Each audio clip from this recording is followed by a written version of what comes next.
বাংলাদেশের হিন্দু নির্যাতন ও চিন্ময় প্রভুকে মুক্তি সহ ভারত বাংলাদেশের পণ্য বর্জনের প্রতিবাদে জাগো হিন্দু সংগঠনের মশাল মিছিল ও প্রতিবাদ সভা ধর্মনগরে। বাংলাদেশে ক্রমাগত হিন্দু নির্যাতন ও চিন্ময় কৃষ্ণ দাস প্রভুকে গ্রেপ্তারের প্রতিবাদ জানিয়ে ধর্মনগরে জাগো হিন্দু জাগো সংগঠনের প্রতিবাদ মিছিল বিক্ষোভ সভা সংঘটিত হয়। শনিবার বিকেল 5টা নাগাদ প্রথমে ধর্মনগর দেওয়ানপাশা থেকে এক মশাল মিছিল বের হয়ে দীর্ঘ 5 কিলোমিটার পায়ে হেঁটে ধর্মনগর শহরে এসে শহরের বিভিন্ন অলিগলি অতিক্রম করে পরে শহরে এক বিক্ষোভ সভা অনুষ্ঠিত হয়। এদিনের মশাল মিছিলের নেতৃত্বে ছিলেন মুকুল চক্রবর্তী ও নিহারেন্দু দেবনাথ।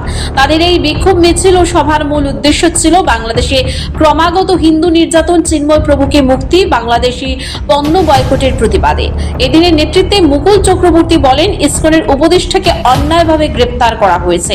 তাছাড়াও আরো কি বলেছেন শুনে নেব ওনার মুখ থেকে। जय जय श्री राम, जय भवानी, जय शिवाजी।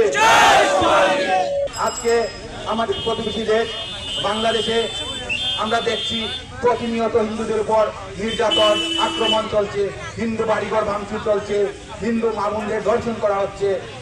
আমরা দেখেছি যে সনাতনী ধর্মগুরু হিন্দুদের ঐক্যবদ্ধ করার জন্য ডাক দিয়েছিলেন, শান্তিপূর্ণ আন্দোলন তৈরি করেছিলেন, সেই প্রভুকে ওরা অকারণে গ্রেফতার করে রেখেছে। এরা এতটা নীচ, এরা সেই প্রভুর মানবাধিকারের সামান্যতম অধিকারটুকু ওরা দিচ্ছে না। ওরা ওনাকে একজন আইনজীবী ধরার সুযোগ দিচ্ছে না।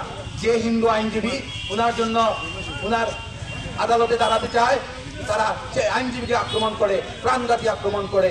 কোথায় তাদের গণতন্ত্র, কোথায় বিচার ব্যবস্থা? এখানে ওদের প্রেমী অনেক গোষ্ঠী, অনেক সেকুলারবাদীরা অনেক বড় বড় কথা বলে থাকেন।